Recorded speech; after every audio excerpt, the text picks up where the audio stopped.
Assalamualaikum warahmatullahi wabarakatuh.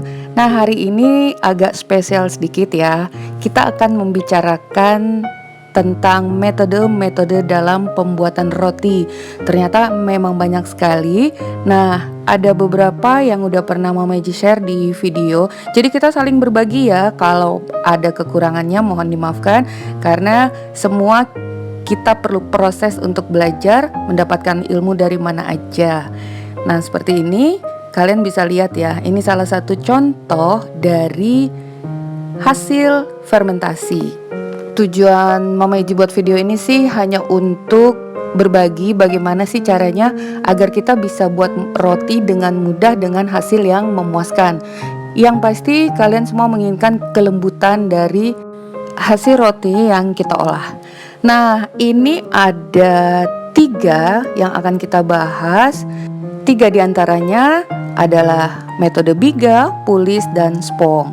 Oke, langsung aja. Sebelumnya jangan lupa like, subscribe, nyalakan lonceng aktifnya, juga komentar.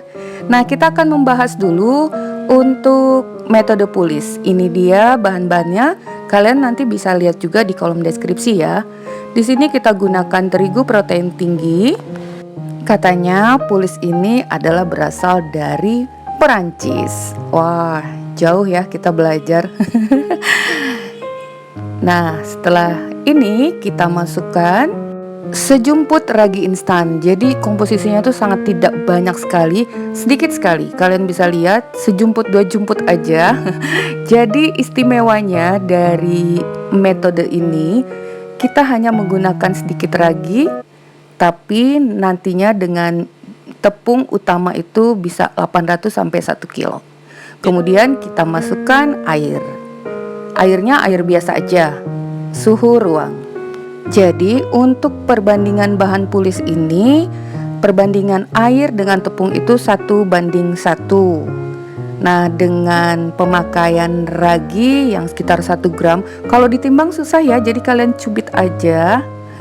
Kemudian kita aduk rata seperti ini perlahan. Untuk mengaduknya itu tidak terlalu keras karena takutnya biangnya ini akan stres. Jadi setiap bahan biang itu harus kita perlakukan seperti layaknya seorang bayi. Jadi secara perlahan, ini Mama Iji nggak cepetin videonya karena memang harus terlihat pelan aja. Nih seperti ini. Kalian bisa lihat adonan pulis ini lebih cair, liquid ya, cenderung melekat-melekat seperti itu. Dia tidak kering. Kita campur terus sampai rata. Kemudian kita tutup rapat dan akan kita fermentasikan di suhu ruang selama 16 jam atau overnight, minimal 12 jam udah bisa kita gunakan. Next, lanjut sekarang dengan metode bahan Biga. Ini dia bahannya, juga menggunakan tepung terigu protein tinggi, kemudian air suhu ruang, dan masih dengan sejumput ragi. Jadi benar-benar sedikit ya raginya ini. Nah, untuk perbandingan air dengan terigunya itu adalah 1:1,5. Dalam penggunaan tepungnya lebih banyak 2 kali lipat dibanding dengan air. Sama, kita masukkan juga ragi instan. Kemudian kita aduk rata dulu. Lalu masukkan air. Nah, jumlah air ini setengah lebih sedikit dari jumlah tepung. Ini lebih istimewa lagi ya kalau Biga ini. Jadi kalian harus aduk secara perlahan. Seperti ini aja. Didongkel-dongkel sampai airnya semua mengenai tepung. Kalian bisa lihat di sini. Untuk adonan Biga ini cenderung kering. Tuh, kalian bisa lihat ya. Kering banget. Beda sekali dengan adonan pulis. Nah, kalau Biga sendiri katanya berasalnya dari Italia. Ini biasanya digunakan paling top untuk membuat pizza Italia yang crunchy di luar dan fluffy lembut di bagian dalamnya. Jadi sebenarnya masing-masing metode itu bisa diterapkan pada resep-resep roti yang khusus ya. Walaupun tidak menutup kemungkinan bisa diterapkan ke roti yang lain. Nah, seperti ini kalian bisa lihat kering aja, sangat kering karena perbandingan air dan tepung tadi udah beda. Tapi terkadang ada juga yang menggunakan airnya 60% gitu. Kalau ini Mama Iji 50% air dari jumlah tepung. Ini masih ada tepung yang belum terkena air, jadi nanti teksturnya ini lembab dan kering. Seperti ini ya, kalian bisa lihat. Ini juga akan kita fermentasikan. Hanya saja fermentasi untuk biga ini lebih lama. Fermentasinya bisa 2 hari atau 3 hari. Untuk 2 hari itu 48 jam. Kita letakkan aja pada suhu ruang. Tapi kalau kalian 3 hari, ada yang meletakkannya di dalam freezer, ada juga yang di chiller. Nah, seperti ini. Ya, jadi kalau lebih dari 2 hari, fermentasinya di dalam kulkas. Oke, ini masih Mama Iji bolak-balik dulu biar tercampur rata. Simpan di suhu ruang aja 48 jam. Itu udah cukup. Lanjut, bahan yang ketiga ini metode spong. Nah, metode spong ini udah paling umum ya. Biasanya para bakers itu banyak buat roti dengan metode spong.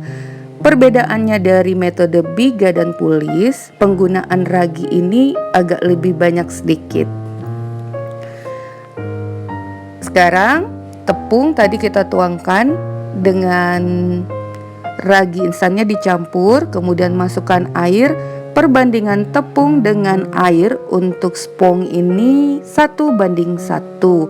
Ini hampir sama teksturnya dengan pulis, tapi tetap berbeda dikarenakan penggunaan raginya itu lebih banyak.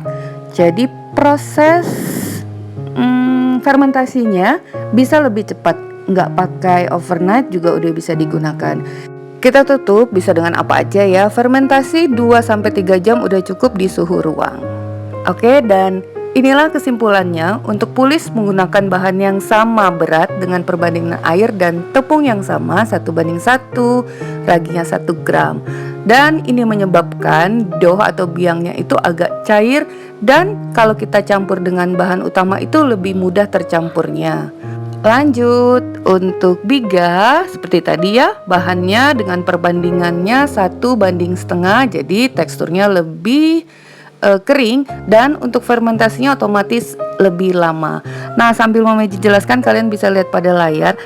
Jadi kesimpulan dari ketiga bahan ini, kalau raginya semakin banyak dan cairannya juga banyak, artinya adonannya itu encer atau melekat-lekat, kemungkinan fermentasinya akan lebih cepat. Tapi untuk hasilnya memang kalian akan dapatkan hasil yang lembut, hanya saja kualitasnya sangat berbeda dengan fermentasi yang lama. Kenapa bisa begitu? Nah, fermentasi yang lama itu misalnya jika kita letakkan di dalam lemari pendingin kulkas gitu ya, fermentasi kan akan berjalan dengan lambat dibanding kalau kita di udara yang panas. Dengan fermentasi yang lambat itu, proses gluten itu akan sangat lebih sempurna dan lebih mempertahankan kelembutannya itu sampai berhari-hari. Nah, di sini kalian bisa lihat contoh-contoh roti yang sudah Mama Iji buat. Bisa lihat di video sebelumnya dengan beberapa metode. Hanya biga yang belum ya. Jadi jangan khawatir, saksikan di video berikutnya metode ini dengan contoh-contoh rotinya. Oke, sampai bertemu lagi di tahap yang kedua. Semoga bermanfaat. Bertemu lagi di resep Mama Iji berikutnya. Thank you for being with me today. Assalamualaikum warahmatullahi wabarakatuh.